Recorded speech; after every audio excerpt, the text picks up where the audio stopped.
ও সামাজিক বিষয়ে তাদের দাবির জন্য সরকারের বিরুদ্ধে প্রতিবাদ করতে থাকে। দেশের জনগণের প্রতি তাদের রাজনৈতিক সংবেদনশীলতা, রাজনৈতিক অধিকার এবং সুশাসনের প্রতি গুরুত্ব বাংলাদেশের গণতান্ত্রিক পরিবেশের অগ্রগতিতে সহায়ক ভূমিকা পালন করে। এই সব আন্দোলন বাংলাদেশের গণতান্ত্রিক প্রক্রিয়া, সামাজিক পরিবর্তন এবং সুশাসন প্রতিষ্ঠায় ছাত্রদের অবদানকে অমর করে তোলে। তারা রাজনৈতিক পরিস্থিতিতে পরিবর্তন আনতে সহায়ক হয়ে ওঠে এবং গণতন্ত্র প্রতিষ্ঠার সংগ্রামে অবিচ্ছিন্নভাবে ভূমিকা রাখে। এছাড়া 2024 সালের ছাত্র আন্দোলন বাংলাদেশের ইতিহাসে একটি অত্যন্ত গুরুত্বপূর্ণ ঘটনা প্রবাহ হিসেবে চিহ্নিত হয়।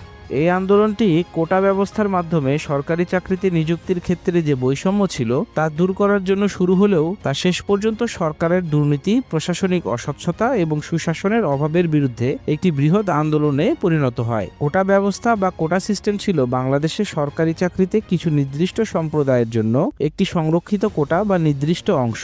এই ব্যবস্থার আওতায়